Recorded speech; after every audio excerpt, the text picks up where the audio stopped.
எல்லாருக்கும் வணக்கங்க. நான் மணிகண்டன் பேசுகிறேன். இந்த வீடியோவில் 4ஆம் பாவத்தில் யார் நின்றால் என்ன பலன், அதாவது 4ஆம் பாவாதிபதி ஒவ்வொரு பாவத்திலும் நிற்கும் பொழுது எப்படிப்பட்ட ஒரு பலாபலன்களை கொடுக்கும் அப்படின்னு சொல்லிட்டு நம்ம வீடியோ பண்ணியிருந்தோம். இந்த வீடியோ அந்த வீடியோவோட தொடர்ச்சி அப்படிங்கிறத கூட சொல்லலாம். இந்த இடத்துல நம்ம என்ன பார்க்க போகிறோம் அப்படின்னா, 4ஆம் பாவம்னு சொல்லுவோம் இல்லையா, 4ஆம் பாவத்தில் ஒவ்வொரு கிரகம் அப்படிங்கிறது நிற்கிறாங்க அப்படின்னா அந்த கிரகம் எப்படிப்பட்ட பலனை கொடுக்க போகிறது அப்படிங்கிற விஷயத்தை பார்க்க போகிறோம். உங்கள் லக்னம் அப்படிங்கிறது என்னவாகனாலும் இருக்கட்டும், உங்கள் லக்னத்திற்கு 4ஆம் வீடு அப்படிங்கிறத மாத்ருஸ்தானம்னு சொல்லுவோம். உங்கள் எல்லாருக்குமே தெரியும். 4ஆம் வீடு அப்படிங்கிறது முதல்ல எதை குறிக்கும் அப்படிங்கிறத நான் சொல்கிறேன். 4ஆம் வீடு அப்படிங்கிறது உங்களுக்கு தெரிஞ்ச வரைக்கும் 4ஆம் வீடுங்கிறது மாத்ருஸ்தானம்னு சொல்லுவோம். 4ஆம் வீடுங்கிறது அம்மாவை பற்றி சொல்லக்கூடிய ஒரு விஷயம். அதே போல் வீடு, வண்டி, வாகனம்னு சொல்லுவோம். நம்ம மாடு, கன்றுலாம் சொல்லுவீங்க, இது எல்லாமே 4ஆம் பாவம் தான். கொடுக்கல் வாங்கல் அப்படிங்கிற விஷயத்த 4ஆம் பாவத்தை வச்சு சொல்லணும். போக்குவரத்து, நீங்கள் ட்ராவல் பண்ணுறீங்க அப்படின்னா அந்த 4ஆம் பாவத்தை வச்சு சொல்லணும். அதாவது நீங்கள் ஒரு வண்டி வாங்க போகிறீங்க அப்படின்னா நீங்கள் எப்படிப்பட்ட வண்டி வாங்குவீங்க அப்படிங்கிறத 4ஆம் பாவத்தை வச்சு சொல்லணும். செய்யக்கூடிய தொழில், நீங்கள் ஒரு தொழில், அதாவது உற்பத்தி தொழில் அப்படிங்கிறது நீங்கள் செய்கிறீங்கன்னு நினச்சிக்கிங்களேன். அந்த உற்பத்தி மேனுஃபேக்சரிங்னு சொல்லுவோம் இல்லைங்களா, அந்த உற்பத்தி தொழில் அப்படிங்கிறத சொல்கிறது 4ஆம் பாவம் தான். அதே போல் பார்த்தீங்கன்னா சுகம் அப்படிங்கிற விஷயத்த சொல்கிறது 4ஆம் பாவம் தான். வித்தை, அதாவது ஒரு ப்ரொஃபஷ்னலாக ஒரு விஷயத்தை நீங்கள் கற்றுக்கொள்கிறீர்கள் அப்படின்னா அது 4ஆம் பாவம் அப்படிங்கிற விஷயத்த வச்சு சொல்லணும். உறவினர்கள் அப்படிங்கிற விஷயத்த 4ஆம் பாவத்தை வச்சு சொல்லணும். உங்களுக்கு கிடைக்கக்கூடிய நண்பர்கள் அப்படிங்கிறது எப்படிப்பட்டவர்கள் அப்படிங்கிறது 4ஆம் பாவத்தை வச்சு சொல்லணும். அதே போல் கட்டிடங்கள், அதாவது நீங்கள் எப்படிப்பட்ட வீட்டில் வசிப்பீங்க, எப்படிப்பட்ட கட்டிடம் அப்படிங்கிற விஷயம் இருக்கும் அப்படிங்கிறது 4ஆம் பாவத்தை வச்சு சொல்லணும். அதே போல் சந்தோஷம் அப்படிங்கிறத சொல்கிறது எல்லாமே 4ஆம் பாவம் தான். முதல்ல ஒரு விஷயத்தை நல்லா புரிஞ்சுக்குங்க. 4ஆம் வீடு அப்படிங்கிறது கேந்திர ஸ்தானம்னு சொல்லுவோம். அதாவது கேந்திரம் அப்படிங்கிறது லக்ன கேந்திரம், 4ஆவது கேந்திரம், 7ஆவது கேந்திரம், 10ஆவது கேந்திரம் அப்படின்னு உங்களுக்கு தெரியும். 1, 4, 7, 10 அப்படின்னு 4 கேந்திரம்னு சொல்லுவோம். எப்படி வீட்டுக்கு 4 பில்லர் அப்படிங்கிறது வீட்டுக்கு ரொம்ப முக்கியமானதோ அதே போல் ஒரு ஜாதகத்துக்கு இந்த 4 பில்லர் அப்படின்னு ரொம்ப முக்கியமானது. லக்னம், 4ஆம் பாவம், 7ஆம் பாவம், 10ஆம் பாவம். அப்படின்னா என்ன அர்த்தம் அப்படின்னா, லக்னம் அப்படிங்கிறது சுயம், நீங்கள் தான் அது.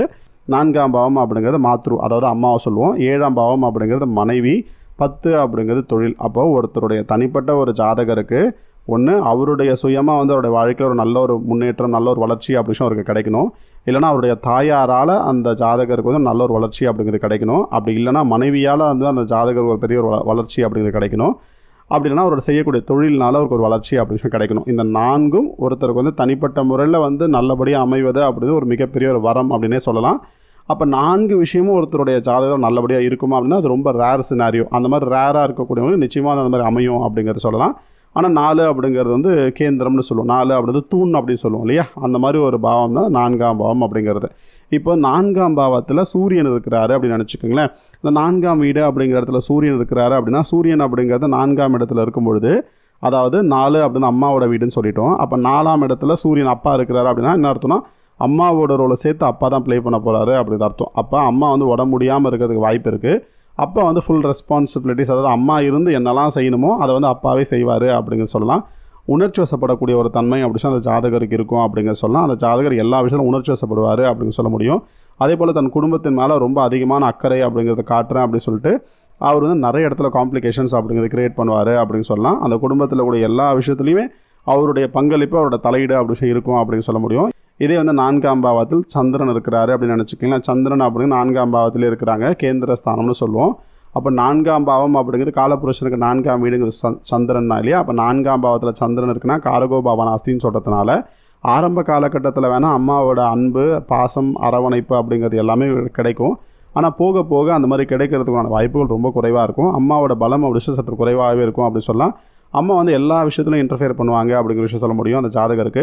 அப்படி இன்டர்ஃபியர் அப்படிங்கிற விஷயம் பண்ணும்பொழுது இவருடைய தனிப்பட்ட ஒரு வாழ்க்கையில் நிறைய காம்ப்ளிகேஷன்ஸ் அப்படிங்கிற விஷயத்தை கொடுக்கும். அது ஆணாக இருந்தாலும் சரி, பெண்ணாக இருந்தாலும் சரி. ஆனால் 4ஆம் பாவத்தில் சந்திரன் அப்படிங்கிறது பெண் ஜாதகத்தில் இருந்தால்தான் நிறைய காம்ப்ளிகேஷன்ஸ் அப்படிங்கிற விஷயத்தை குடும்ப விஷயத்தில் கொடுக்கும் அப்படிங்க சொல்லலாம். இதே 4ஆம் பாவத்தில் செவ்வாய் இருக்கிறாரு அப்படின்னு நினச்சிக்கோங்க. செவ்வாய் அப்படி 4ஆம் பாவம் மாத்ருஸ்தானம் அப்படிங்கிற இடத்துல இருக்கிறது பலம். அந்த ஜாதகரை பொறுத்தவரை நிறைய நிலப்புலன்கள் அப்படி விஷயம் அந்த ஜாதகருக்கு அமையும் அப்படிங்கிறத சொல்லலாம். அதே போல் ஒரு தம்பி தங்கைகளுக்கு நிறைய செய்வார் அப்படிங்கிற விஷயம் சொல்ல முடியும். உணர்ச்சி வசப்பட்டு ஒரு முடிவை அப்படி எடுப்பார். உணர்ச்சி வசப்பட்டு மட்டும் எந்த ஒரு முடிவும் எடுக்காமல் இருந்தார்னு நினச்சிங்கன்னா ஒரு குடும்ப விஷயத்தில் அவருடைய வாழ்க்கை அப்படி ரொம்ப சிறப்பாகவே இருக்கும் அப்படின்னு சொல்ல முடியும். ஒரு கட்டிடம் சம்மந்தப்பட்ட ஒரு தொழில் வேலை அப்படின்னு அந்த ஜாதகர் செஞ்சார்னா ரொம்ப ரொம்ப நல்லாயிருக்கும் அப்படின்னு சொல்லலாம். கொடுக்கல் வாங்கல் அப்படிங்கிற விஷயத்தில் மட்டும் கொஞ்சம் ஜாக்கிரதையாக கொஞ்சம் கவனமாக இருந்துட்டால் ரொம்ப ரொம்ப நல்லது. அதே போல் அவசரத்தினால அவருக்கு கிடைக்கக்கூடிய விஷயங்கள் கிடைக்காம போயிடும். அப்படிங்கிறதுனால அவசரப்படாமல் கொஞ்சம் பொறுமையாக நிதானமாக இருந்தாருன்னா அவருக்கு என்ன கிடைக்கணும்னு இருக்கோ நிச்சயமாக கிடைச்சிரும் அப்படின்னு சொல்ல முடியும். இதே வந்து 4ஆம் பாவத்தோட புதன் தொடர்பு அப்படி இருந்தது அப்படின்னா ஏதாவது ஒரு வித்தை அப்படி கற்றுக்கணும் அப்படிங்கிற எண்ணம் முடிச்சு அந்த ஜாதகருக்கு இருக்கும். நல்ல ஒரு வாக்கு பலம் முடிச்சு அந்த ஜாதகருக்கு இருக்கும். அதே போல் ரொம்ப கால்குலேட்டிவான ஒரு பர்சனாக இருப்பாங்க அப்படின்னு சொல்லலாம். அந்த ஜாதகருடைய அம்மா வந்து ரொம்ப இளமையாக இருப்பாங்க அப்படிங்கிற விஷயத்த சொல்லலாம். ரொம்ப இன்னோவேட்டிவான ஒரு பர்சனாக இருப்பாங்க சொல்லலாம். ரொம்ப ஃப்ரெண்ட்லியான ஒரு நேச்சர் அப்படிங்கிறது இருக்கும் அப்படின்னு சொல்லலாம். அந்த ஜாதகர் ஃபஸ்ட்டு வந்து ஒரு அப்பார்ட்மெண்ட் அப்படிங்கிற மாதிரி வாங்குவார். ஒரு சின்ன வீடு அப்படின்னு வாங்குவாருன்னு சொல்லலாம். பெரிய நிலம் அப்படின்னு வாங்குவதற்கான வாய்ப்புகள் இருந்தாலும் ஆரம்ப காலகட்டத்தில் ஃபஸ்ட்டு வீடு அப்படின்னு வாங்குறது ரொம்ப சின்ன வீடாக தான் இருக்கும் அப்படின்னு சொல்ல முடியும். அதே போல் உற்றார் உறவினர்கள் மத்தியில் வந்து அந்த ஜாதகருக்குன்னு தனி பேர் அப்படின்னு அந்த ஜாதகருக்கு கிடச்சிரும். ரொம்ப ஜாலியான ஒரு பர்சன் அப்படின்னு சொல்ல முடியும். ஆனால் அவர் மட்டும் தனியாக இருக்கக்கூடாது. யாரோட சேர்ந்து இருக்கிறாரா அப்படின்னு ரொம்ப ரொம்ப முக்கியம். யாரோட பார்வையில் இருக்கிறாரா அப்படின்னு ரொம்ப ரொம்ப முக்கியம். புதன் பொறுத்த வரைக்கும் தனியாக இருக்கிறதோட யாராவது ஒருத்தரோட சேர்ந்து இருப்பது பலம். அதே போல் 4ஆம் பாவத்தில் சுப கிரகங்கள் அப்படிங்கிறது நிற்கிறது ரொம்ப பலம், அசுப கிரகங்கள் நிற்பதை காட்டிலும். சரிங்களா? இதே வந்து 4ஆம் பாவத்தோட சுக்கிரன் இருக்கிறாருன்னு நினச்சிக்கோங்களேன். அந்த ஜாதகர் இருக்கக்கூடிய வீடு வந்து ரொம்ப கலைநயமாக இருக்கும் அப்படிங்க சொல்லலாம். நிறைய வுட் ஒர்க் அப்படிங்கிற விஷயம் செஞ்சுருப்பாங்க. வுட் ஒர்க் அப்படிங்கிற விஷயம் செஞ்சுட்டு இருக்கக்கூடிய ஒரு வீடாக இருக்கும். அதாவது ரொம்ப நேர்த்தியாக வந்து செய்யக்கூடிய ஒரு வீடாக இருக்கும் அந்த ஜாதகர் இருக்கிறது. அதே போல் ரொம்ப அழகான ஒரு அம்மா அப்படிங்கிற விஷயம் அந்த ஜாதகருக்கு அமைவாங்க.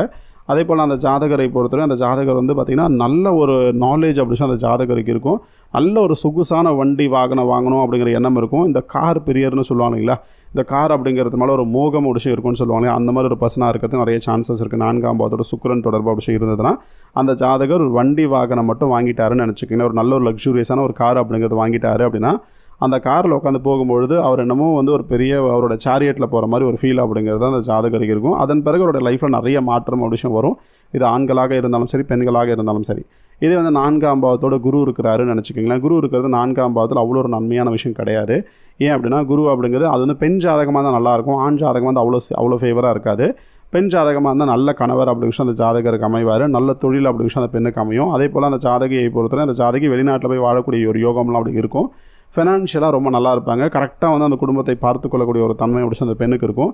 இதே ஆண்களாக இருந்தாலும் நிறைய செலவு பண்ணுவாங்க. அனாவசியமான செலவு அப்படி ரொம்ப அதிகமாகவே இருக்கும். தான் என்ற ஒரு அகந்தை அப்படிங்கிற விஷயம் இருக்கும். ஒரு கர்வம் அப்படி விஷயம் இருக்கும். எல்லாமே நான் பார்த்துக்க முடியும், எல்லாமே எனக்கு தெரியும் அப்படிங்கிற எண்ணம் சற்று அதிகமாகவே இருக்கிறதுக்கு நிறைய சான்சஸ் இருக்குது அப்படிங்கிற சொல்ல முடியும். நிறைய வந்து பார்த்திங்கன்னா இந்த வண்டி வாகனத்தினால அந்த ஆக்சிடெண்ட் அப்படிங்கிற விஷயம் மேஜராக நடந்து ஆனால் ஒன்றும் பெருசாக வந்து ஆகாமல் இருக்கக்கூடிய ஒரு தன்மை அப்படி ஆண்களுக்கு இருக்கும் அப்படிங்கிறது சொல்லலாம்.